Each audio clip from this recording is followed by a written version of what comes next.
అక్కడ పని చేయాలంటే నాకు పెద్ద ఇబ్బంది ఏం లేదు.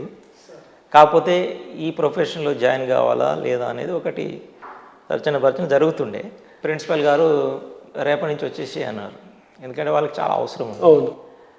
ఇంకా వాళ్ళు కూడా ఏందంటే ఇక్కడే చదువుకున్నాడు కాబట్టి రైట్.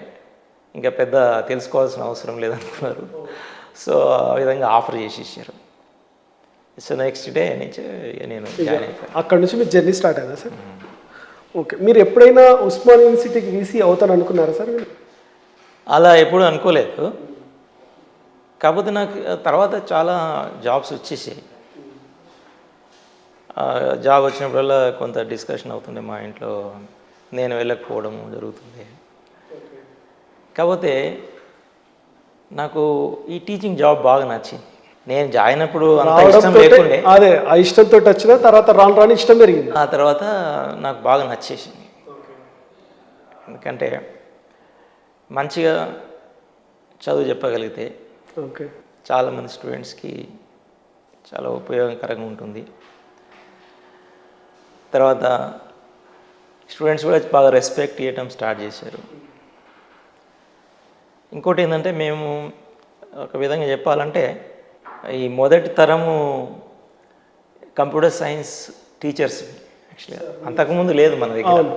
ఉస్మాన్ యూనివర్సిటీలో మీరే మొదటి తరం అవుతారు.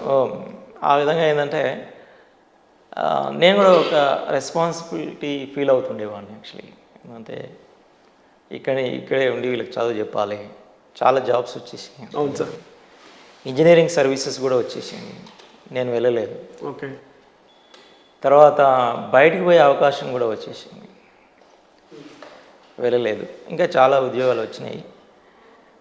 ఒక టైం తర్వాత నేను డిసైడ్ చేసుకున్నా అప్లై చేయొద్దు, ఇక్కడే ఉండిపోవాలి. రైట్.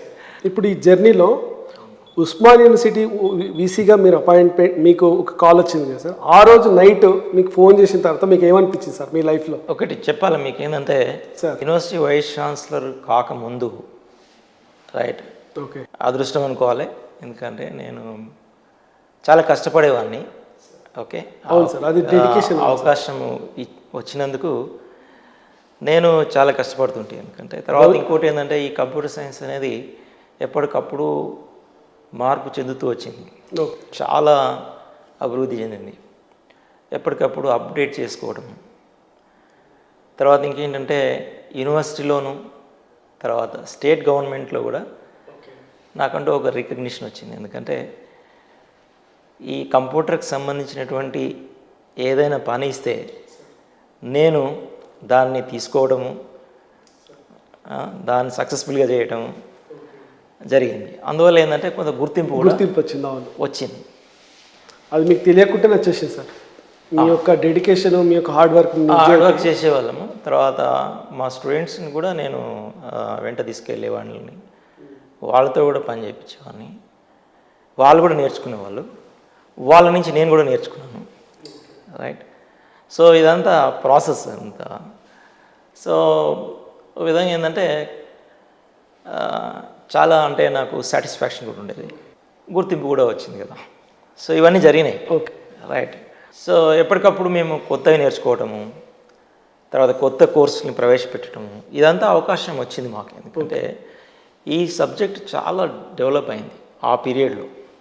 ఒక 30 yearsలో చాలా విపరీతమైన డెవలప్మెంట్స్ వచ్చేసినాయి. మీ అందరూ చూస్తూనే ఉన్నారు. ఇప్పుడు కూడా అదే జరుగుతుంది. సో అందువల్ల నేనంటే మేము ఎప్పుడు కొత్తగా నేర్చుకోవడం రైట్. మన దగ్గర లేకపోతే ఐఐటి బాంబే, ఐఐఎస్సి బెంగళూరు అలాంటి చోట్లకు పోయి నేర్చుకోవడము ఇలా జరిగేది. నేను అందులో ముందు ఉండేవాడిని. ఎప్పుడు అనేక ప్రాజెక్ట్స్లో నేను పార్టిసిపేట్ చేస్తుంటే. తర్వాత అదేవిధంగా ఇప్పుడు యూనివర్సిటీలో ఏదైనా ఐటీకి సంబంధించింది ఏదైనా వర్క్ ఉంటే తప్పకుండా నన్ను పిలిచేవాళ్ళు, నేను సక్సెస్ఫుల్గా చేసేవాడిని. అదేవిధంగా స్టేట్ గవర్నమెంట్లో కూడా అక్కడక్కడ కొన్ని వాటికి పిలుస్తుండ్రి, అక్కడ కూడా నేను చేసేవాడిని. ఈ విధంగా ఏంటంటే నేను కూడా నేర్చుకున్నాను. ఓకే. సో ఆ విధంగా నాకు బాగా అంటే ఒక విధమైనటువంటి సాటిస్ఫాక్షన్ ఉంటుండే. తర్వాత ఏంటంటే ఇప్పుడు అంటే అసిస్టెంట్ ప్రొఫెసరు, అసోసియేట్ ప్రొఫెసరు, ఇవన్నీ వచ్చేసిన తర్వాత ఇక మరి మీరు వీసీగా అప్లై చేసినప్పుడు ఏదైనా అప్లై చేసి మీరు ఏమైనా పైరవ్ చేశారా సార్? లేదు, నేను ఎవరిని కలవలేదు, నిజం చెప్పండి సార్, కేసీఆర్ని ఇట్లా నేను ఎవరికి ఫోన్ చేయలేదు. మీరు అమెరికా నుంచి మీ అబ్బాయి తరపున మీ బంధువుల తరపు నుంచి కేటీఆర్ ఫోన్ చేపించి పైరవ్ చేసుకున్నారని ఒక అలాంటిది ఏం జరగలేదండి. కేటీఆర్ అంటే నాకు తెలియదు అసలు, యాక్చువల్గా కేసీఆర్ తెలియదు, ఎవరు తెలియదు అసలు. యాక్చువల్గా నేను మీకే ఎందుకు వచ్చింది సార్ మరి ఇంతమంది పైరవుల మధ్యన? ఎగ్జాక్ట్లీ నేను అప్లై చేశాను అంతేగాని నేను ఎవరి దగ్గరికి వెళ్ళలేదు అసలు. యాక్చువల్గా ఎవరు నన్ను కాంటాక్ట్ కూడా చేయలేదు దీని గురించి. ఓకే ఓకే, ఒక రోజు 2 రోజుల ముందు ఎవరో ఒక ఫోన్ కాల్ వచ్చేసింది అంతే. ఓకే, కాకపోతే అంతకంటే ముందు నేను ఎప్పుడు వాళ్ళని టచ్ చేయలేదు, వాళ్ళు కూడా నన్ను ఎప్పుడు కూడా ఫోన్ చేసినప్పుడు నమ్మారా సార్ మీరే కాబోయే ఉస్మానియా యూనివర్సిటీ వీసీ అంటే? చెప్పారు. ఎందుకంటే అప్పుడు ఆ టైంలో కూడా నేను ఓయిలోనే ఉన్నాను సార్, చాలా పైరవులు వచ్చేసాయి. అవునవును, కాకపోతే నాకు ఒకటే ఏంటంటే ఇప్పుడు ఈ కాంపిటీషన్లో మనకే రావాలని ఏం లేదు. అవును, ఇప్పుడు ఎవరో ఏదో చెప్పినంత మాత్రాన నేను అంటే ఉప్పొంగిపోయి రైట్ అలాంటి మనస్తత్వం కాదు నాకు. ఎందుకంటే ఓకే, నాకు ఎట్లా ఉంటుండే, నాకు అది వచ్చినా రాకున్నా పెద్ద డిఫరెన్స్ లేదు. వస్తే సంతోషం, ఓకే, వస్తే సంతోషం. బహుశా అది రావాలని, అది వస్తేనే నేను సార్ నాకు బాగుంటుంది అనేది అలాంటి అభిప్రాయం అయితే లేకుండే నాకు. అంటే ఓయూ స్టూడెంట్ సార్, బహుశా కేసీఆర్ ఏమైనా మంచి పని చేసిండు అంటే అది మాకు వీసీ రామచంద్ర సార్ని అపాయింట్మెంట్ చేయడం అని చాలామంది విద్యార్థులు అంటుంటారు సార్. ఎందుకంటే ఈ మధ్యన మరీ ఎక్కువైపోయింది. ఎందుకంటే మన రవీందర్ యాదవ్ని చూసిన తర్వాత అలాంటి మోహన్బావుడు మళ్ళీ మనకు రాడు, మళ్ళీ ఉండడు, ఇలాంటి వీసీ దొరకడు అని. తప్పకుండా అవకాశం ఇచ్చారు నాకు, చాలా సంతోషం. ఎందుకంటే I'm very thankful to the government also. అప్పుడు అయితే ఒకటేంటంటే నాకు తెలిసింది ఏంటంటే వాళ్ళు కాన్ఫిడెన్షియల్ రిపోర్ట్స్ తీసుకున్నారు. ఓకే, కాన్ఫిడెన్షియల్ రిపోర్ట్ తీసుకున్నప్పుడు అన్ని రిపోర్ట్స్ కూడా పాజిటివ్గా ఉన్నాయి ఓకే అనే విషయం నాకు తెలిసి. మీ టైంలో ఏదైతే క్రైటీరియా సెలక్షన్ క్రైటీరియా ఏదైతే జరిగిందో ప్రతిసారి అదే జరుగుతుందా సార్? అలా జరగాలని కోరుకుంటున్నాను. అంటే మీ ఉద్దేశం ప్రతిసారి జరగదంటారా సార్? అలా జరగాలని కోరుకుంటున్నాను. అంటే ఇప్పుడు రవీందర్ సార్ గారు, మొన్న మాజీ వీసీ గారు, మీ తర్వాత వచ్చినటువంటి రవీందర్ యాదవ్ విషయంలో అది జరగలేదంటారా సార్?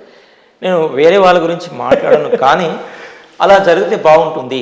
నేను చెప్పినట్టు ఇప్పుడు నేను చెప్పాను కదా, ఇప్పుడు నేను ఎవరికి ఫోన్ చేయలేదు, ఎవరిని లాబింగ్ చేయలేదు, రైట్.